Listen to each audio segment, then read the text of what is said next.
Alright. So this is EJ. And on the phone we have his mom, Tina. That's Tina. Alright. So they're going to be talking about gun control. And his mom is for gun control. And he is completely against gun control. So, alright, who wants to talk first? Alright, go! Mom, go! State your biggest point. My biggest point on gun control. I believe that there's already too many guns out there. It's not that you know, nobody's coming to take your guns away. That's the first thing I hear when anyone says gun control.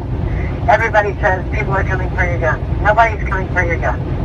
Gun control means to me, it means to regulate guns to where the people who shouldn't have them should not own them. Okay, so alright. So how are you going to regulate people that shouldn't have them to have them? Because most of the people that commit gun crimes in small levels are criminals, and criminals don't obey laws anyways, right? Well, to a point, you're right on that. The only thing that I can say to that, let's say, for instance, the filibuster that went on for 17 hours last night on the Senate floor was a good one, because they were just trying to get some common sense legislation for the no fly, no buy policy. To where if you're on the terrorist watch list, to where you cannot fly on an airplane because you have been under surveillance by the FBI for terrorist activities, to where you should not be able to go and purchase a gun if you're under that kind of surveillance. Oh, is that because of the shooting that just happened on Orlando, Florida? It was actually the filibuster itself. Yeah, it was due partly, but also partly due because nobody has done any to the San Diego shooting that took 27 of the young children away from us. Yeah, well, I agree with that, but the person that just did this Orlando shooting, he wasn't even on a terrorist watch list. As a matter of fact, he was on a terrorist watch list. The FBI was researching him. Yeah, the FBI was researching him because of the fact that he was looking up terrorist videos on his own personal home computer, but he was not put on a no-fly list or a terrorist watch list yet. They were looking into whether he should be placed on one already. He wasn't. Right. He wasn't on one. And he was not. But correct, he was not on one yet. That is correct. And according to the laws that we have in place right now, I'm not saying that anything would have stopped him from owning a gun. All right, but I will say that if the gun control debate is something that's important to understand, that the debate itself is geared towards keeping the guns out of the hands of people who should not have them. No, see, not against the law-abiding citizens who want to use them for protection. And also one other point, it's not on your regular guns; it's on the assault-type weapons. Yes, okay, which is a very important rifle. It doesn't matter how many it can shoot. The point of a rifle is for hunting, whether it's an assault rifle or not. It's meant for hunting, and yes, they're being used to hunt people because it's very efficient at what it does. But because of it being so efficient at what it does, is also why our military uses it. You know, it was meant only the owner of the AK-15 47 made the AK-15 47 and the AK-15 was 47. made to replace There's no such thing as an AK-15. There's an AK-47, an AK-74, an M4, an M4A2, an M16. Okay, well, you're saying that an AK-15 anyhow, is what shot up there is an AK-15 because I just saw it on the news. that really what they're Yes, saying? that's what they're saying. So it's a modified The AK. the owner of the AK-15, the one who made the AK-15, made it specifically for the military use to replace the M16 because it was a less weight type of rifle, and it shot more accurately and more fast than the M16.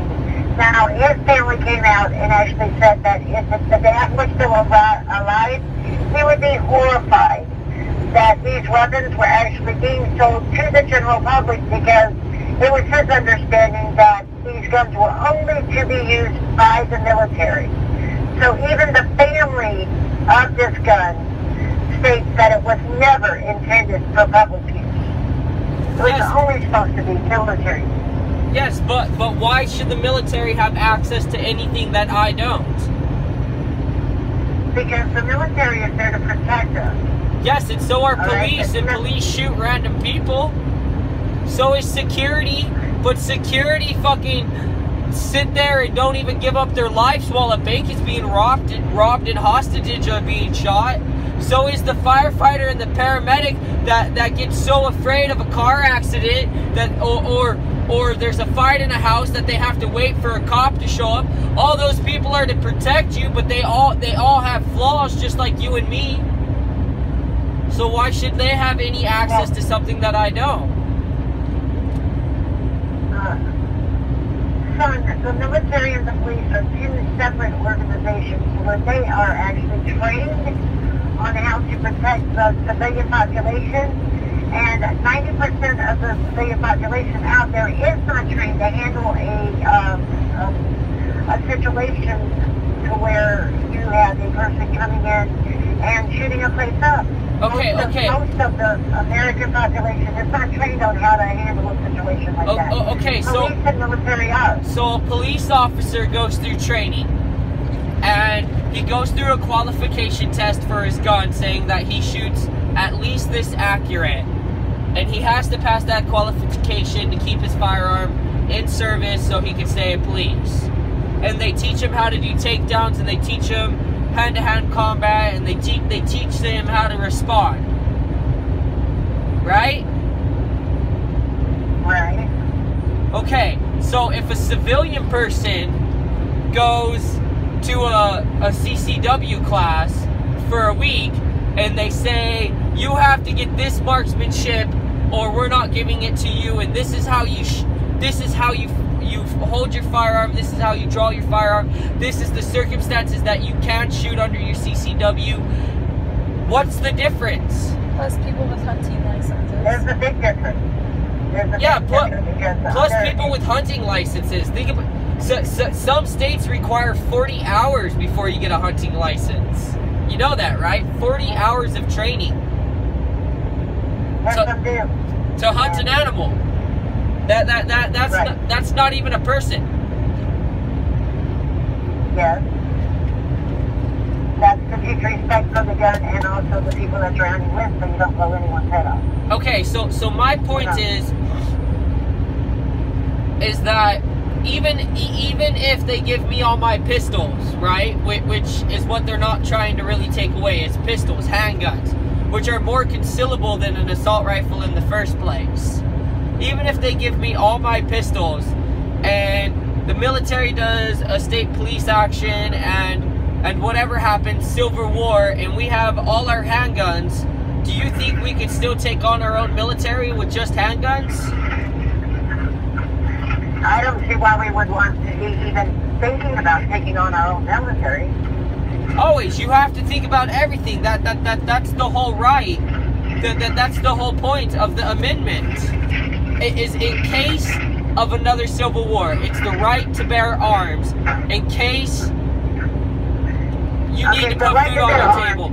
In case you need to put food on your table. In case the government is encroaching on you, in case somebody is threatening you, in case somebody tries to steal your livestock or breaks into your house, in case you have to protect yourself, in case your own government is the person you have to protect yourself for.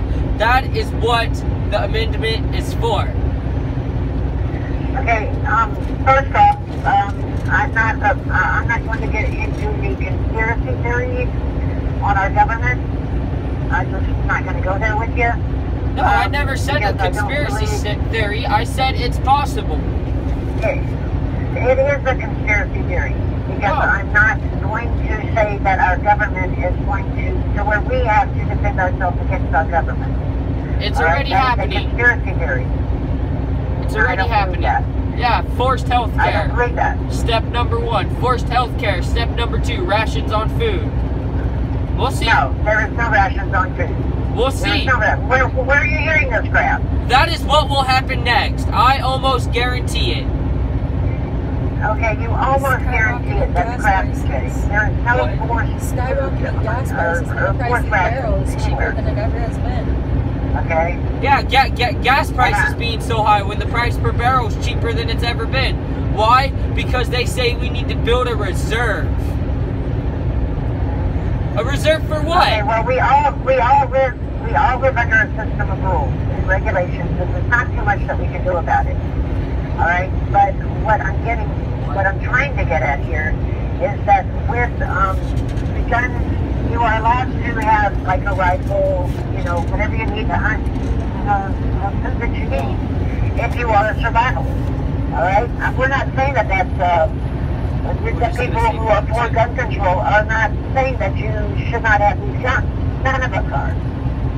We're saying all we want is common sense gun reform that will keep the guns out of the hands of people that can hurt themselves, and or simple regulations so where people have to make sure like their guns are locked up to keep them from their little kids getting all of them and shooting themselves. And what I'm saying is there's no way to do that because the common sense isn't not selling the guns to those people. The common sense is realizing that if a criminal or a terrorist wants a weapon, they will find a way to make it or get their hands on it. Okay, hold on, guys.